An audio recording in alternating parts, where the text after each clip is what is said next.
No, roll it. Let's just do it. It's all good. But there's no official any of that stuff. Is the stage the place that you are most comfortable on the planet ever?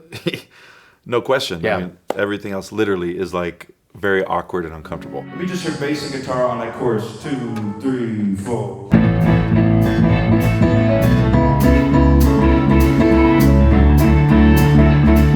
And I just wanna shout it. When did it start for you? When did the music bug bite first? My first memory is my brother came home from school and he played with one finger. We had this old piano in our garage. He played, and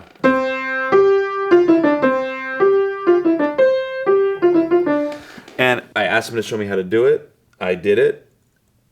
And instantly, as soon as I did that, I started.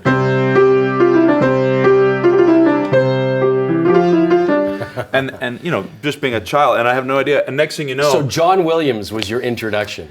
It was because I thought my brother was cool, Yeah. and he knew a song on the piano. I want to do that too. My parents would play me records listen to this, play this, and I'd hear it. Were they musicians? My dad played a little guitar, and all my dad listened to was Elvis Presley, Jerry Lee Lewis, Ray Charles. They would play it for me, and I'd sit down and play it, and I could play. I learned the Jerry Lee Lewis stuff so easily that I learned it, and I was just madly in love with it. Are you ready for this?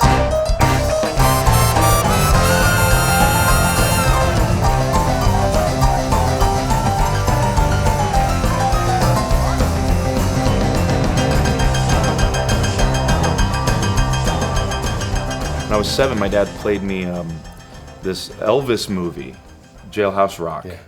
And there was this one scene where Elvis is on stage and he's doing this thing with his arms and he's singing and moving his legs. And I'm watching this, and in the scene in the movie, he finishes the song, he's at a pool party, singing at a pool party, walks into the crowd. Manager hands him the check, sits down next to the pretty girl. I'm like, oh, well, that's what I'm going to do. Let me introduce myself. I'm the guy your friends all told to stay away. My parents are taking me around all these fairs. And I'd go out and I'd sit up on a little box and stand up on a box and I'd play, and I would play a little Mozart, whatever. I played some Mozart, and then I'd go into this. And then my whole thing was how fast I could play it, And I started whatever, it's silly. And the same thing with the boogie woogie. And it would be like, whoa, this little 7-year-old kid's a freak. And I was getting a lot of local popularity with that. Okay. And then I decided I want to be a magician. Everybody.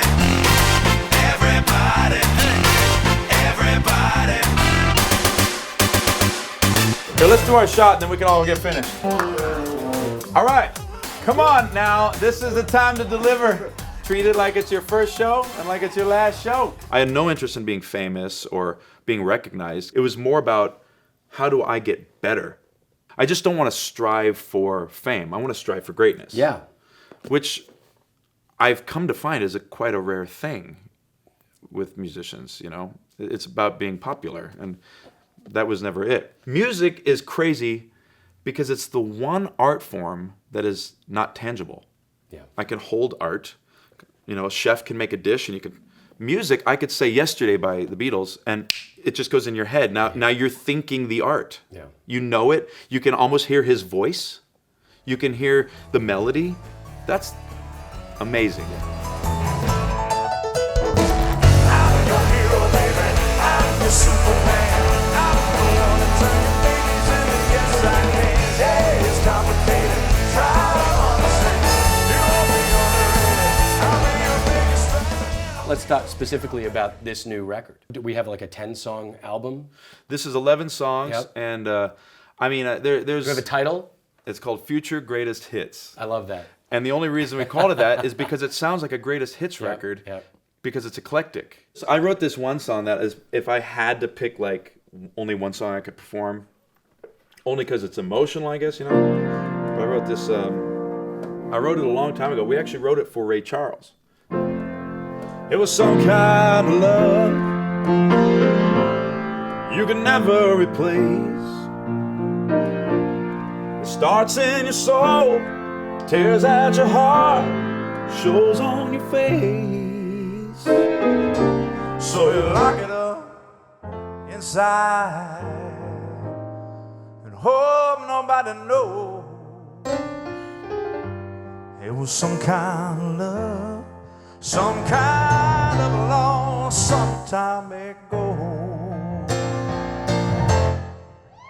So anyway, we sent that off to Ray Charles to hear, and they chose it for record. And then he passed away and they didn't record it. Oh my God. So yeah, it was like, so I do that in my show a lot, just because it's that one moment that I could just, the band goes and has a drink backstage, and I could just sit at the piano and. It was officially the last song that Ray Charles didn't record. That's true.